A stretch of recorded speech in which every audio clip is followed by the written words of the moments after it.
Halo semua, selamat datang kembali. Hari ini kita bakal bahas sesuatu yang kelihatannya sepele, cara bilang jam, tapi cara belajarnya justru ngasih kita gambaran besar soal pendidikan modern. Yuk, kita mulai. Kita semua pasti pernah ngerasain kan? Tantangannya itu ngajarin atau belajar konsep-konsep yang paling dasar. Gimana sih caranya ngubah sesuatu yang wajib jadi sesuatu yang benar-benar seru? Jujur aja deh, metode belajar yang lama itu sering kali ya. Gitu-gitu aja. Kita duduk, ngapalin, dan kadang-kadang bosennya minta ampun. Tapi emangnya harus gitu terus ya? Coba bayangin deh, suasananya penuh energi, ada kompetisi, dan seru kayak lagi ikut kuis di TV. Tapi ini kejadiannya di kelas. Nah, ini dia ide utama yang bakal kita bedah hari ini, lewat sebuah studi kasus yang menarik banget. Oke, sebelum kita loncat ke studi kasusnya, kita ingat-ingat lagi yuk aturan dasar buat nyebutin waktu dalam bahasa Inggris. Anggap aja ini pemanasan sebelum kita masuk ke cerita intinya. Aturan pertama dan yang paling dasar nih, di negara-negara berbahasa Inggris, mereka itu kan pakai sistem 12 jam. Jadi AM itu buat pagi dan PM buat sore dan malam. Gampang kan? Nah, yang ini kadang agak sedikit tricky. Past itu artinya lewat. Dan to itu artinya menuju atau kurang. Jadi, jam 6 lewat 10 itu 10 past 6. Tapi kalau jam 7 kurang 10, itu jadinya 10 to 7. Ini kunci banget biar kedengaran lebih fasih. Dan yang terakhir, ada istilah-istilah khususnya. 15 menit itu a quarter, dan 30 menit itu a half. Jadi, 6.15 bisa disebut a quarter past 6, dan 6.30 itu half past 6. Jadi intinya gini, aturan-aturan ini meskipun kelihatannya dasar banget, tapi pentingnya luar biasa. Kalau udah bisa kuasain ini, itu udah satu langkah besar. Nah, sekarang ayo kita lihat gimana aturan-aturan ini diajarin dengan cara yang beda banget.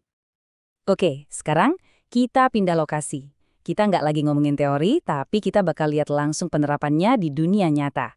Tepatnya di sebuah SMP di Indonesia. Nah, ini dia nih bintang-bintangnya. Para siswa yang jadi pusat dari eksperimen belajar ini. Semangat mereka itu kunci dari semua yang bakal kita lihat setelah ini. Jadi, tantangannya jelas banget. Para guru ini mau ngajarin materi dasar, tapi mereka pengen caranya itu bikin siswa semangat dan ikut aktif, bukan cuma diam dan dengerin aja. Terus, gimana cara mereka ngatasin tantangan ini? Mereka mutusin buat coba sesuatu yang baru, sebuah pendekatan yang memanfaatkan kekuatan teknologi. Solusinya adalah Quizizz. Ini tuh sebuah platform digital interaktif yang bisa mengubah evaluasi belajar jadi kayak main game. Jadi ini bukan lagi sekedar tes biasa, tapi kompetisi yang seru. Pendekatan mereka ini terstruktur banget loh. Jadi bukan asal coba-coba, ada tahap persiapan, pelaksanaan, evaluasi yang terukur pakai Quizizz, dan terakhir ada ulasan buat lihat apa aja yang berhasil.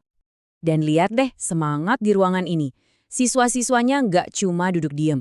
Mereka diskusi, kerjasama, dan bersaing antar kelompok. Ini benar-benar mengubah suasana kelas jadi 180 derajat. Nah, ini dia nih momen yang kita tunggu-tunggu. Setelah semua persiapan dan proses belajar yang seru tadi, pertanyaan terbesarnya adalah, metode baru ini beneran berhasil nggak sih? Oke, sekarang waktunya kita lihat datanya. Apakah pendekatan yang seru dan interaktif ini beneran bikin mereka jadi lebih paham?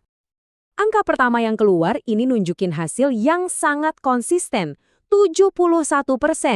Keempat kelompok berhasil dapat tingkat akurasi yang sama persis.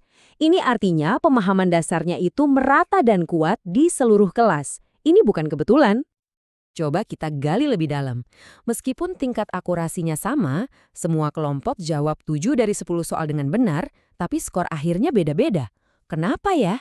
Nah, seperti yang kita lihat di tabel, Quizizz itu juga ngitung kecepatan. Makin cepat jawab benar, makin tinggi skornya. Ini nambahin elemen strategi yang seru banget. Jadi, apa kesimpulannya? Partisipasi aktif itu jadi kuncinya. Kelompok 3 yang dicatat paling heboh dan aktif selama belajar ternyata dapat skor paling tinggi. Ini bukan kebetulan loh. Diskusi yang aktif itu nguatin ingatan, dan kerjasama tim itu ngebantu mereka jadi lebih paham. Ini bukti nyata kalau keterlibatan siswa itu punya dampak langsung ke hasil belajar mereka.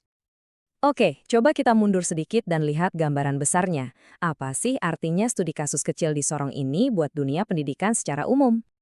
Kutipan ini benar-benar merangkum semuanya dengan sempurna. Ini bukan cuma soal bikin belajar jadi asik, tapi juga tentang bikin belajar jadi lebih efektif. Teknologi, kalau dipakai dengan cara yang benar, bisa jadi alat yang luar biasa kuat buat mencapai tujuan itu.